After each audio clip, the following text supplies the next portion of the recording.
Alright guys, Hastr0 here back again today, and last night the timeline got really spicy really quickly. Last night by the time I'd finished making my video, one of the Spitfire podcasts as well with Bryson Tunn, I'll leave that linked down below, and then I made dinner. By the time I finally got to sit down, the timeline was kicking off. Hastr0 versus Dexerto is the main topic of today's video. There's also some other stuff, some rumours that went on, some other drama that's kind of gone back and forth, and yeah, that's what we're going to talk about today. Like if you guys enjoy, subscribe if you're new as always. Very interesting stuff to be honest, and some surprisingly interesting topics that just sprung out of nowhere. So let's just hop right into it then. Of course, yeah, as I said, leave your thoughts down below. Pac-Man says, well, I don't know what this exactly means, but he does this tweet, this gif of Joe Gomez signing. Of course, a lot of players have done this across the season. Who knows, maybe Pac-Man has signed either back as an analyst for the CDL, or whether he signed as some sort of, coaching staff on a team. Doubt that's the case, more likely to be as a desk talent. If that is the case, we really don't know what's happening this time next season. Whether some of the main casting guys will stay in their current posts, like what's happening to Merk exactly. Is he going to stay as a caster? Maybe he's out offers as a coach, so who knows. Maybe this is an indication that something is going on with Pac-Man.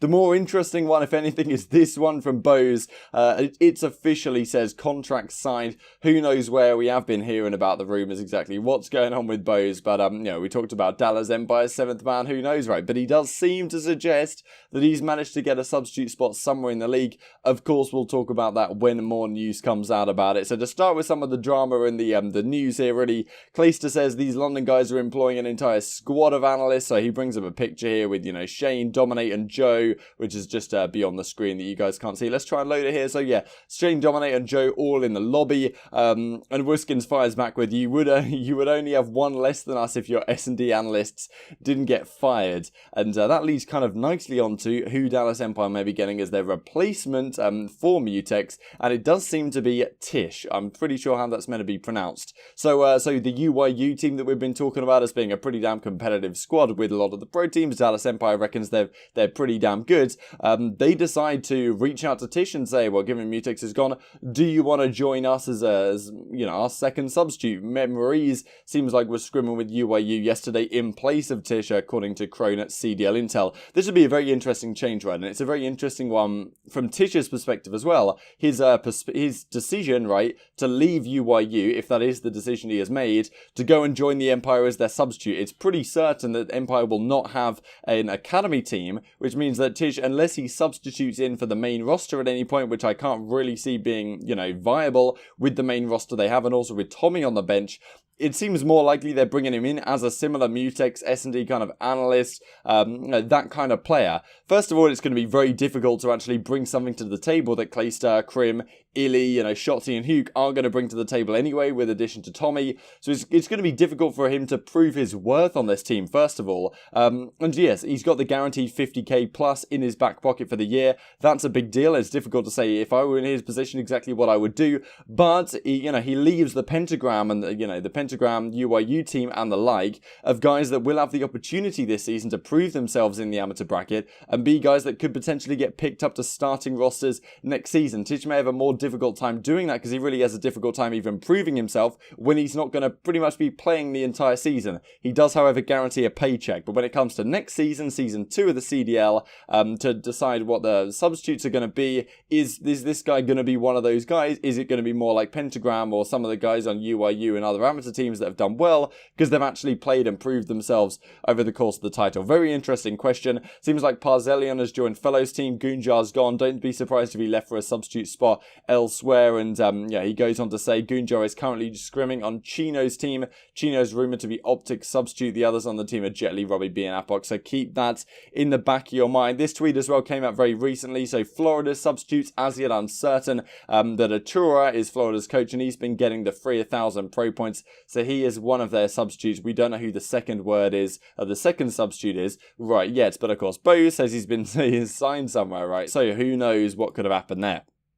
Just before we get into the Dexerto Hastr0 stuff then, Slasher comes out, we've got TJ an early Christmas present, shout out at Crimsix, an athlete's guide to inner success. Crimsix fires backwards, should have gotten him an alarm clock, referencing the previous season on OpTic Gaming, where he talked about for a long time how it was not great playing with TJ, Scump and Dashy with a 3 he singled out, that they didn't turn up on time, they didn't practice hard enough, and TJ replies with, should have put on aim assist, referencing this match. I'm not sure if this was at Champs or exactly what what it was, but it probably was, you know, Crim 6 and 4 and 23. Not pretty, but yeah, that's what TJ fires back with. Pretty funny. Let's go into this then. So this article, which I know is not fully centralized for you guys, but you guys should be able to see it, was an article from Jacob Hale on Dexerto. Came out a few days ago now on the 3rd of December. Took a couple of days to get real traction, but you know, he does a pre-season power rankings. This is something which no one really takes too seriously. You know, I don't want to go into it in much detail today. I will do a video on kind of who run Rostermania, but I don't want to rank the teams 1 to 12. Impossible to do that. Of course, you can get a good idea of who's at the top end, who's at the bottom end, who's probably should be the number 1 in theory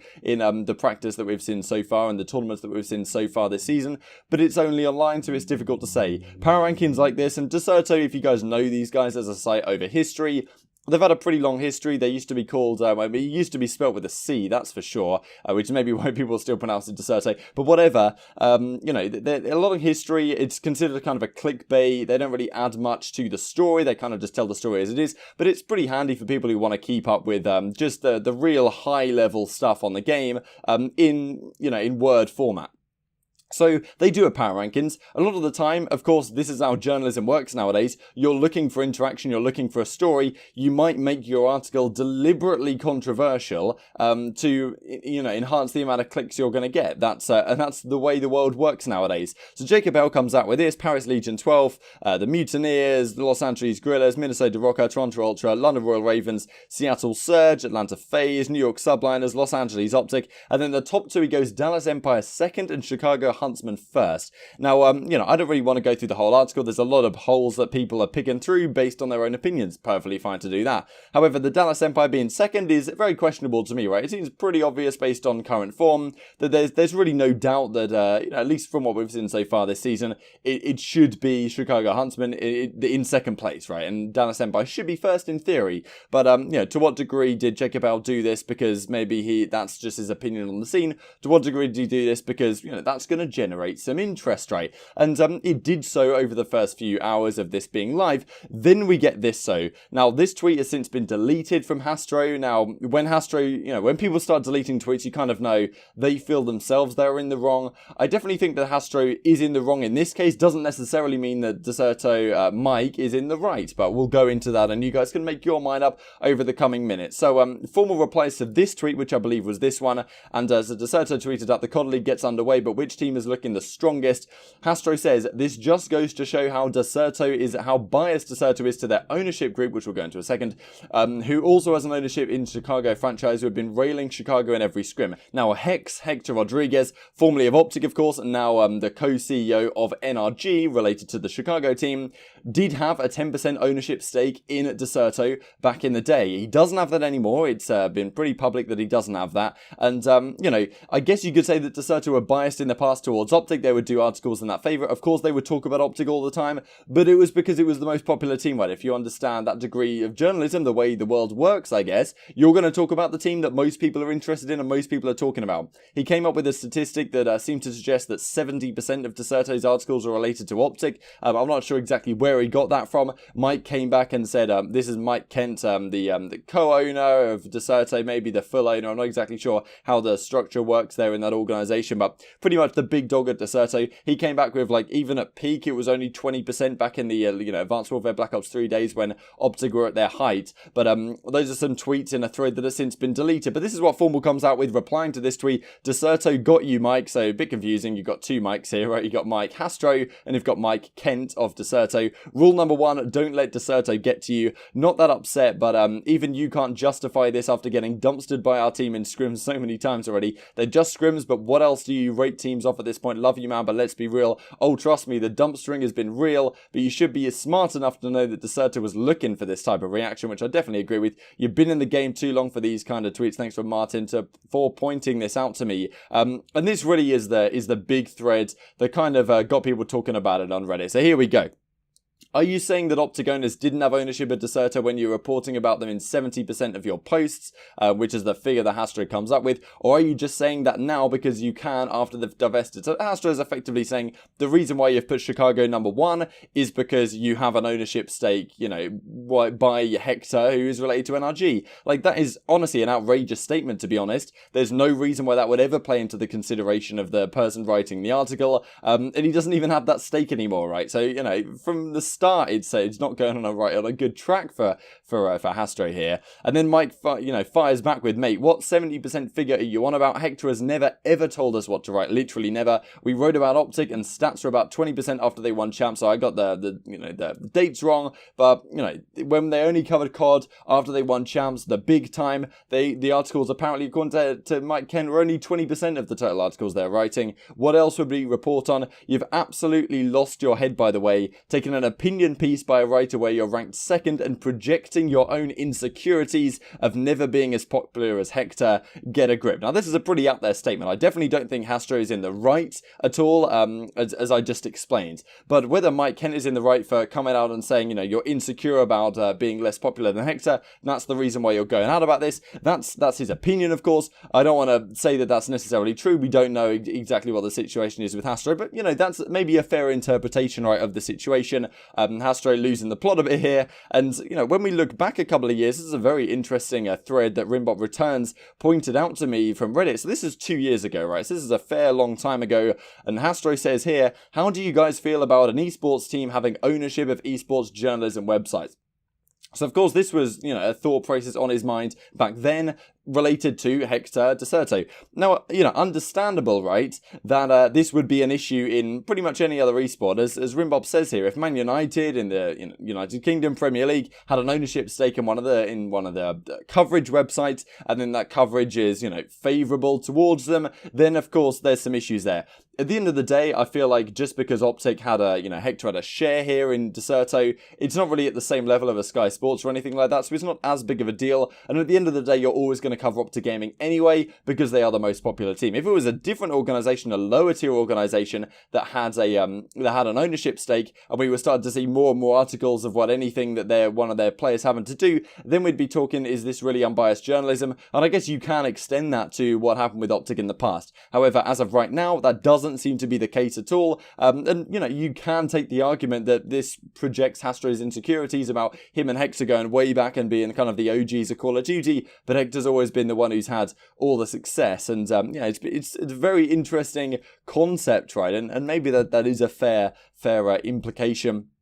These are just a few other tweets here before we end the video then. So, you know, Dexerto Chris jumped in as well, who did a lot of their interviews, great interviews back in the day. OpTic at the time were not only the best team, but housed the most interesting players. Your tweets in this thread are completely misinformed and incorrect. As Mike said, Mike Kent, what ownership group? It's widely publicised Hector owned a minority share and that's it. When we won a world championship, we didn't get anywhere near the coverage. Love both you guys as people. I really do wish you all the best. Let's just agree to disagree here. You know, it demanded it. We wrote more about OpTic because they produced more content external to CoD. They were the people our audience wanted to read about, and that's the crux of the matter, right? Yes, you may not have got as much coverage when you won the World Championship when OpTic did, but what do you expect at the end of the day, given that's the state of the scene, at least at the time? How could we possibly write the same amount about Envy when your players and team produce a fraction of the interesting? You know, fair enough. Your claims wrong in your approach, wrong to dump people you are supposed to be friends with. We have no bias in CoD as a company. We want to see the best team win and some amazing plays along the way, whether that's you, Huntsmen, London, or whoever. And Hastr0 tweeted this hours later, thought about it more. Old friends, I apologise for the tweets earlier, sincerely. It wasn't my right to complain in the first place. You guys keep doing what you're doing, and I'll be happy if you continue to be successful. So a positive note to end the video on, but still, I definitely think Hastr0 was out of order here. Good on him to apologise and maybe delete some tweets. In my opinion, I think you should just leave those tweets up, because if you make a mistake, you've got to own up to it. If you delete tweets, it doesn't really get away from the fact, I guess, because people will screenshot them as they have here, as we've gone through today, right? That's just a part of the process. Anyway, hope you guys enjoyed the video. Like if you did, subscribe if you're new. As always, leave all your thoughts down below, as I'm sure you will. Thanks for watching as always. I'll see you next time.